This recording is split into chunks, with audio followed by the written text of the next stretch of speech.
Bom dia, alunos. Hoje, então, vamos ter a nossa primeira aula sobre bactérias, ok? Primeiramente, vamos falar sobre uma nova forma de classificação dos seres vivos, que em 1977 foi proposta pelo cientista Carl Woese, e é uma divisão dos seres vivos em 3 domínios, que é um taxo que vem antes de reino, sendo então o mais abrangente, tá? Os domínios são Arquea, bactéria e Eucária. E esse modelo de classificação é baseado em aspectos evolutivos a partir da comparação de sequências de RNA e conclui que os seres procariontes deveriam ser organizados em 2 grupos, compreendendo as bactérias, as cianobactérias e as árqueas. Vamos ver então primeiro o domínio das árqueas. Esse domínio é representado por organismos geralmente quimioautotróficos, isso é, que fazem quimiossíntese, isso é, são seres que têm como substrato e que usam como fonte de energia compostos inorgânicos, aqueles que não possuem uma molécula de carbono em sua composição. As árqueas eram chamadas antigamente de arqueobactérias, que significa bactéria antiga, e hoje usa-se somente o termo árquea, tá? São seres que têm o RNA mais semelhante ao dos eucariontes do que ao das bactérias. As paredes são constituídas por polissacarídeos, glicoproteínas ou proteínas.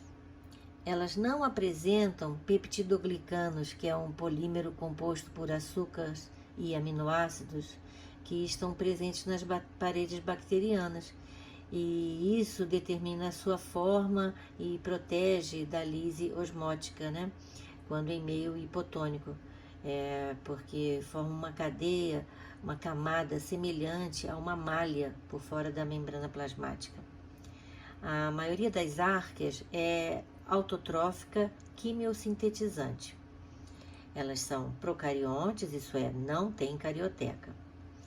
E essas características somadas lhes permitem viver em locais extremos, onde muitos outros organismos não sobreviveriam. Elas geralmente apresentam características que não só os permitem sobreviver nesses ambientes, como também parecem melhorar em ambientes extremos, sendo por isso chamados de extremófilas.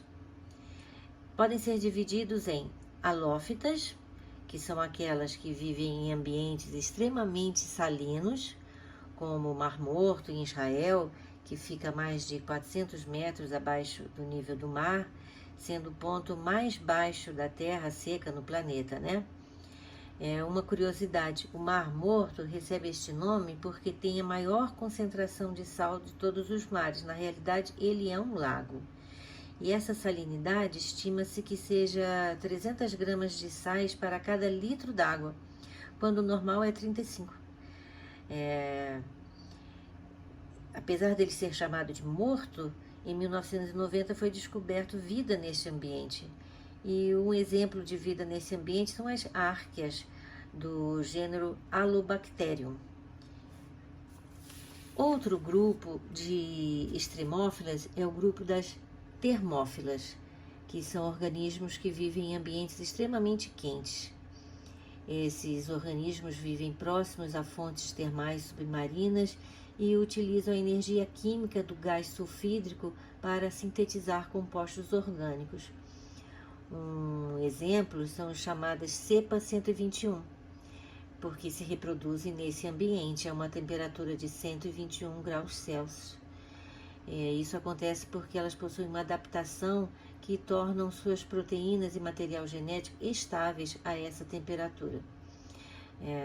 Experiências realizadas no Departamento de Microbiologia da Universidade de Massachusetts, nos Estados Unidos, provou que nem sempre o procedimento padrão de esterilização em hospitais é o suficiente para matar esse tipo de organismo, já que eles chegam a sobreviver até 130 graus Celsius. E a autoclave que é utilizada para a esterilização de objetos, só chega a 120 graus Celsius. Essa descoberta, né, desses seres termófilas sugere que a vida possa existir em planetas bem diferentes da Terra, porque, além disso, elas não usam nem o oxigênio nem o enxofre para respirar, e sim o ferro. E são seres extremamente interessantes e ainda misteriosos, nos levando a entender que a vida nem sempre evolui como a biologia ensina, em águas mornas, banhadas pela luz solar, na superfície da Terra. Mas também temos as metagênicas, que vivem em ambientes moderados, como pântanos e vísceras de herbívoros, que são assim chamadas porque utilizam o hidrogênio para reduzir o gás carbônico e produzir metano. Como eu disse, são encontradas em ambientes sem oxigênio e com abundância de matéria orgânica.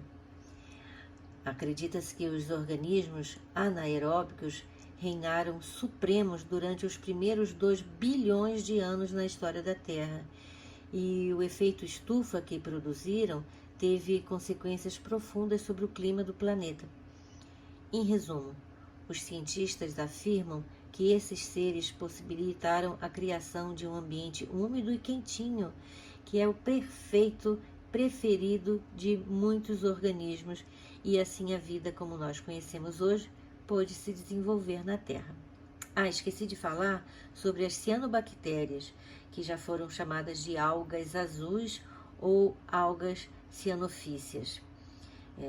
Essas são micro-organismos procariontes também, capazes de se realizar fotossíntese, mas não apresentam fotossintetizantes organizados em cloroplastos. Atualmente são conhecidas mais de 7.500 espécies e que estão distribuídas nos ambientes terrestres de água doce, também em ambientes marinhos e até mesmo em fontes termais e até na neve. Muitas espécies vivem em simbiose com outros organismos e outras participam do ciclo do nitrogênio. São organismos produtores, fazendo parte das cadeias tróficas aquáticas, sendo assim extremamente importantes para o funcionamento dos ecossistemas. Apesar disso, podem também causar problemas no meio ambiente e também à nossa saúde. Vamos agora então falar sobre o segundo domínio, o domínio bactérias. As bactérias são seres unicelulares e procariontes, isso é, formados por uma única célula sem a membrana nuclear, sem carioteca. Elas podem viver isoladas ou formar colônias, que são indivíduos semelhantes que vivem unidos fisicamente, né? E como não tem carioteca, dizemos que não tem núcleo celular verdadeiro e o cromossoma fica enovelado e é denominado nucleóide. A maior parte das bactérias possui parede celular constituída por peptidoglicanos e internamente à parede celular há a membrana plasmática que delimita o citoplasma. Ainda em alguns representantes, externamente à parede celular, há uma cápsula, chamada cápsula bacteriana. Então, nós temos bactérias com cápsula e bactéria sem cápsula. As bactérias patogênicas com cápsula ficam mais protegidas, evitando que sejam fagocitadas pelos macrófagos do sistema imunológico. E elas não são encontradas nelas, organelas, e entretanto há um número considerável de ribossomas. O DNA das bactérias não está associado a proteínas histonas, que são proteínas que funcionam como uma matriz na qual o DNA se enrola e assim ficam compactados, permite que o DNA, que os genomas eucarióticos de grandes dimensões caibam dentro do núcleo das células. As bactérias podem ou não apresentar pequenos filamentos duplos de DNA circular chamados de plasmídeos. Os plasmídeos são capazes de se reproduzir independentemente do DNA cromossômico, mas a sua replicação se dá a cada divisão celular de forma a conservar pelo menos numa cópia de cada célula filha. Os plasmídeos são ferramentas importantes nos laboratórios de bioquímica, onde eles são usados rotineiramente para multiplicar genes específicos. Inicialmente, o gene a ser replicado é inserido em um plasmídio. Aí, os plasmídeos são inseridos em bactérias num processo denominado transformação, que nós vamos falar mais tarde, tá? E estas são depois incubadas em meio de cultura. Nesse experimento, se tem a intenção de se conferir resistência a determinado antibiótico, por exemplo. A bactéria que tem uma ou mais cópias do plasmídio expressa o gene que confere resistência a esse medicamento, tá? Os antibióticos matam ou inibem a divisão da bactéria. Qual a bactéria a bactéria que não recebeu o plasmídio não possui esse gene, então não será resistente ao antibiótico. O resultado é que só a bactéria que é resistente ao antibiótico vai sobreviver, e são as mesmas que contêm os genes a ser replicado. Essas bactérias podem ser posteriormente cultivadas em grande quantidade, recolhidas e destruídas para se isolar o plasmídio que nos interessa. Da mesma forma que uma bactéria produz grandes quantidades de proteínas a partir do gene que nela foi introduzido, por exemplo, para ser resistente ao antibiótico, pode ser modificada para produzir insulina. A insulina é um hormônio que possibilita a entrada da glicose nas células, e algumas pessoas nascem com deficiência nessa produção, pelo pâncreas, que são os diabéticos tipo 1. Aí a engenharia genética usa essa técnica para produzir insulina humana de uma forma mais barata e segura. As bactérias podem apresentar um ou mais flagelos que são usados na locomoção. Como eu falei, podem apresentar cápsula, são as bactérias encapsuladas. A presença da cápsula interfere na virulência da bactéria, porque aumenta a sua habilidade de causar doenças e também a protege contra o ataque dos macrófagos. As cápsulas também auxiliam na ligação da bactéria às superfícies. Vamos então ver a morfologia bacteriana. Acho que eu já falei de todas as partes, vamos dizer assim, da bactéria. Só não falei de pile, mas eu vou falar já. E também de mesossoma. Bem, o mesossoma, que é essa região aqui, ela é uma invaginação da membrana plasmática e é formada por enzimas respiratórias, na qual o material genético se liga. Mas também ela já se duvidou da existência dessa estrutura, porque já foi confundida com somente uma área de impregnação de corantes que são usados para observar as lâminas, tá? E por mais eu falei então da cápsula, que pode ou não estar presente, a parede celular, a membrana plasmática que vai dar a forma, mesossoma, já falei, o citoplasma, onde eu tenho muitos ribossomas, enzimas aqui relacionadas à respiração, o flagelo, que é utilizado na locomoção, o nucleóide, que é o material genético da bactéria enovelado, que não está envolto por uma membrana, não tem carioteca, e aqui então o DNA associado ao mesossoma, tá? De acordo com a morfologia, as bactérias podem ser classificadas como coco, que é um grupo homogêneo em relação ao tamanho, e os bacilos, que têm a forma de bastões, podendo ser longos ou pequenininhos, podem ser delgados ou grossos, podem ter extremidades retas ou extremidades arredondadas. Também temos a forma denominada espiralada, que possui o corpo rígido, que se move graças a flagelos, e também temos as espiroquetas, que são flexíveis e se locomovem às custas de contrações do citoplasma. Então, vamos ver alguns exemplos. O Streptococcus pneumoniae, que causa pneumonia, e o Streptococcus aureus, que é uma bactéria comum na nossa pele e pode causar problemas de garganta.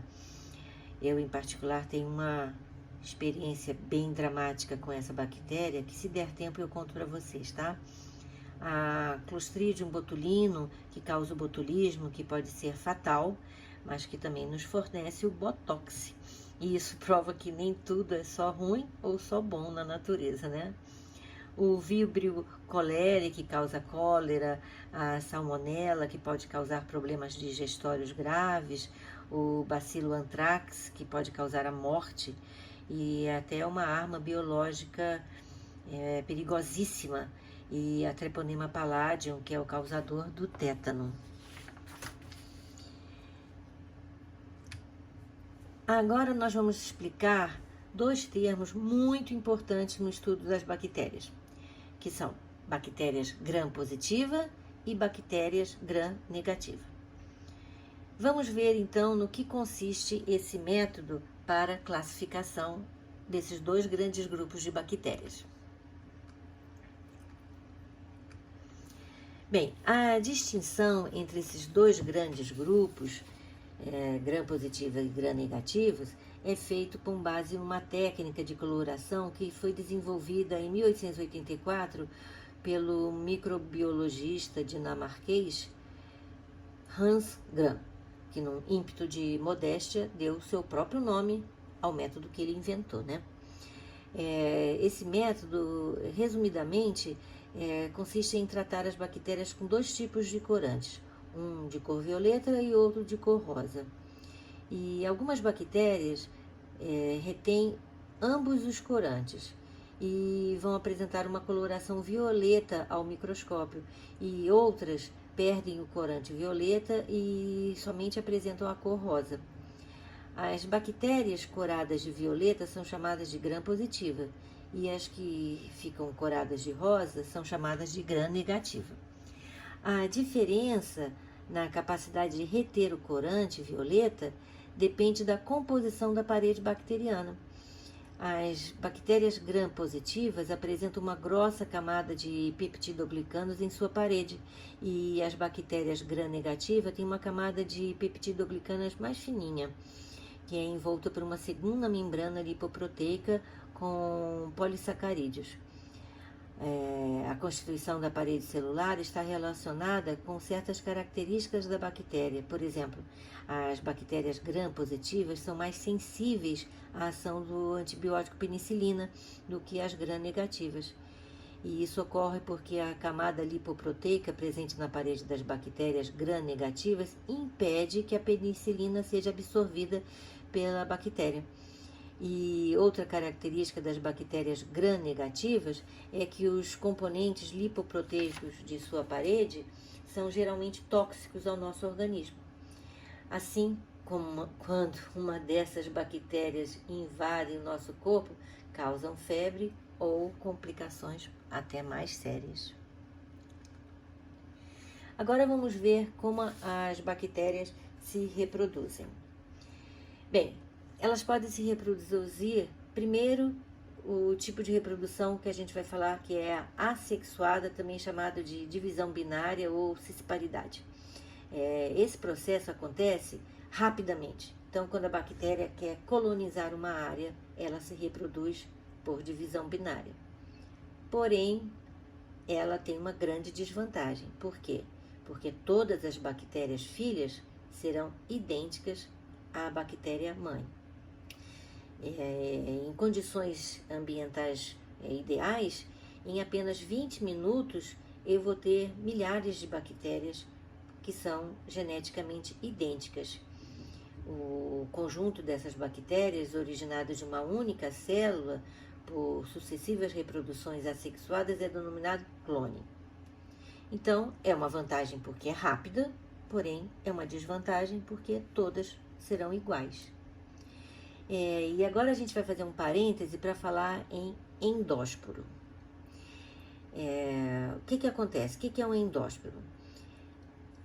é resultante da desidratação da célula bacteriana e da formação de uma parede grossa e resistente em torno do citoplasma desidratado.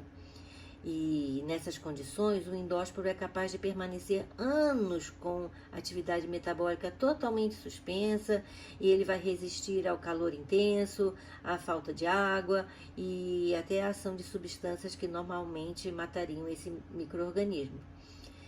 Esse processo de formação do endósporo é chamado esporulação ou esporogênese, e onde o cromossomo bacteriano duplica-se e uma das cópias cromossômicas isola-se do resto da célula, sendo envolvido por uma membrana plasmática. Depois forma-se uma parede espessa em torno dessa membrana, constituindo o endósporo, e assim ele é chamado assim porque se forma dentro da célula. O restante do conteúdo celular degenera e a parede da célula original se rompe, liberando o endósporo. Ao encontrar um ambiente adequado, isso é, ao voltar ao ambiente adequado, o endósporo hidrata-se e sua parede rompe-se, constitui-se uma nova bactéria que passa a se reproduzir por divisão binária.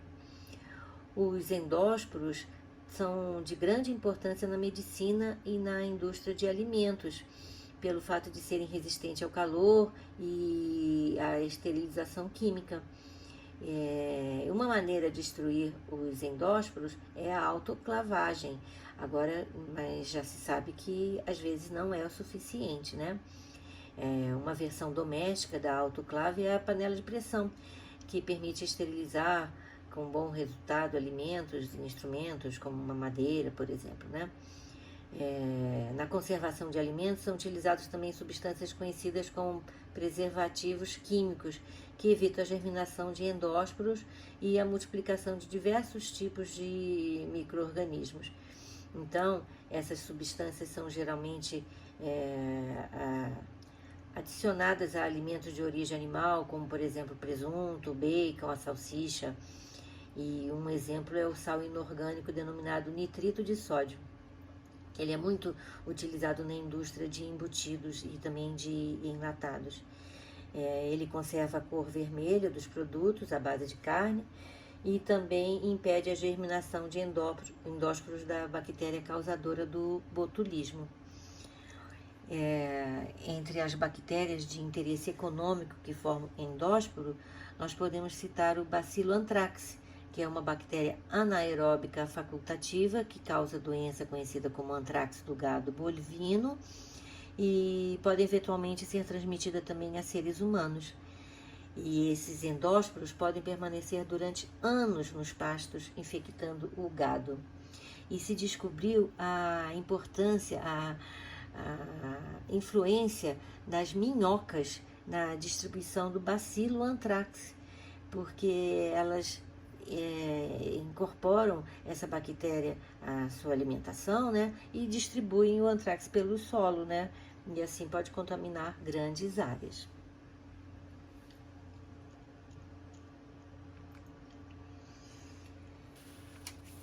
Agora vamos falar sobre a conjugação bacteriana.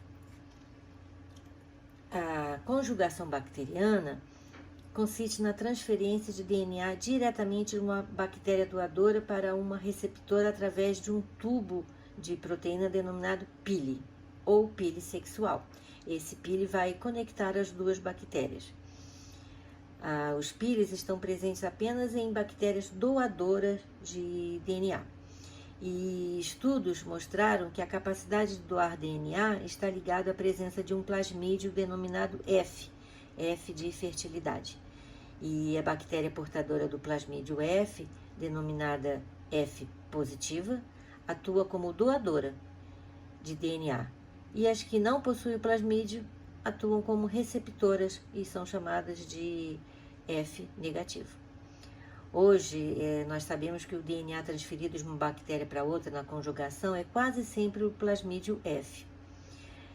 Porém, algumas vezes, um pedaço de DNA cromossômico une-se ao plasmídio e é transferido junto com ele na conjugação. Na bactéria receptora pode ocorrer recombinação genética entre o cromossoma e o fragmento do DNA unido ao plasmídio recebido da bactéria doadora.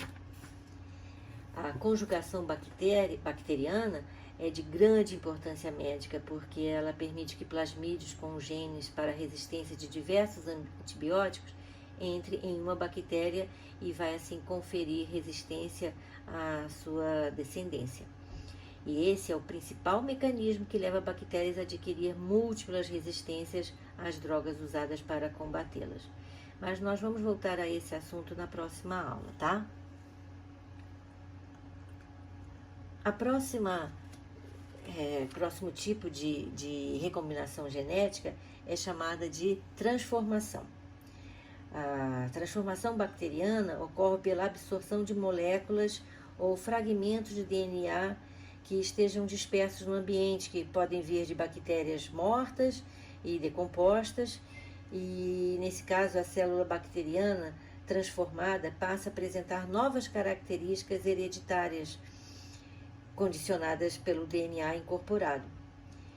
Este não precisa ser de bactérias da mesma espécie, tá? Em princípio. Mas o DNA capturado só será introduzido no cromossomo bacteriano se for semelhante ao DNA da bactéria receptora. Um experimento clássico que foi realizado em 1928, que estava estudando a bactéria causadora da pneumonia. Ele estava estudando essa bactéria em camundongos. E ele descobriu que linhagens capsuladas só as linhagens encapsuladas causavam a doença, apesar de que linhagens de bactérias sem cápsula podiam se transformar e passar a produzir cápsulas se entrassem em contato com as bactérias capsuladas, que tinham sido mortas pelo calor. Então, esse pesquisador concluiu que deveria haver um, entre aspas, princípio transformante, que era de natureza desconhecida até então, né? Que era capaz de transformar uma bactéria sem cápsula em uma bactéria com cápsula. E mais tarde, em 1944, pesquisadores norte-americanos demonstraram que o princípio transformador era o DNA. Dessa forma que foi criada uma estratégia para produzir a insulina humana por bactérias chamadas de Escherichia coli, né? Elas se tornam capazes de produzir esse hormônio que é importantíssimo no tratamento de diabéticos, tá? E por fim, nós temos a transdução bacteriana. E o que é transdução bacteriana? É a transferência de segmentos de moléculas de DNA de uma bactéria para outra, tendo um vetor. Quem seria o vetor? Um vírus, um bacteriófago. E isso acontece porque, ao formar-se no interior das células hospedeiras, os bacteriófagos podem, por acaso, incorporar pedaços do DNA bacteriano. E depois de serem liberados e infectar outra bactéria, os bacteriófagos podem transferir para essa bactéria os genes bacterianos que eles transportavam. E a bactéria, eventualmente infectada, incorpora em seu cromossomo os genes recebidos do fago. E se este não destruir a bactéria, ela pode se multiplicar e originar uma linhagem chamada linhagem transduzida, que vai ter novas características adquiridas de outras bactérias vindas do fago.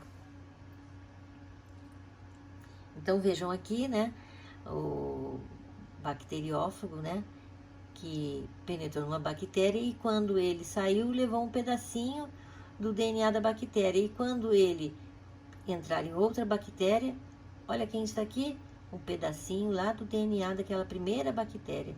Quando essa bactéria estourar, vai liberar novos fagos e o ciclo vai se fechar. Quanto à nutrição e à respiração, as bactérias podem ser classificadas em autótrofas, quando elas obtêm alimento a partir de gás carbônico e água, E neste caso tem umas bactérias fotossintetizantes que fazem a fotossíntese semelhante à fotossíntese das plantas, tá? E elas são ditas colonizadoras, porque são as que primeiro chegam em determinados ambientes, né? Também temos as bactérias quimiosintetizantes, que utilizam oxidações inorgânicas como fonte de energia. Ou elas podem ser heterótrofas, quando elas obtêm alimento a partir de moléculas orgânicas produzidas por outros seres vivos. E aí, nesse caso, nós temos as bactérias saprofágicas, que são as decompositoras, né, que permitem a reciclagem da matéria na natureza, e as que vivem em mutualismo, no intestino de ruminantes, por exemplo, e as parasitas, que causam doenças, que é o objeto de estudo da nossa próxima aula. E quanto à respiração, temos as bactérias aeróbicas, que utilizam obrigatoriamente o oxigênio, as fermentadoras, que fazem fermentação alcoólica e são utilizadas, por exemplo, na fabricação do vinho, né? E as que fazem fermentação láctea, que são utilizadas para produzir queijos, né? Que produzem ácido lático. E também temos bactérias chamadas bactérias anaeróbicas obrigatórias, como, por exemplo, a bactéria do tétano, que vive no solo ou na água parada. E também as bactérias anaeróbicas facultativas, que na presença de oxigênio fazem respiração aeróbica e na ausência do oxigênio fazem fermentação. E um exemplo de bactéria anaeróbica facultativa é a Escherichia coli, que é encontrado no nosso trato intestinal. Bem, alunos, por hoje é só. Aguardo vocês na próxima aula para continuarmos este assunto, ok? Vamos falar sobre doenças causadas por bactérias, combinado? Então, até lá!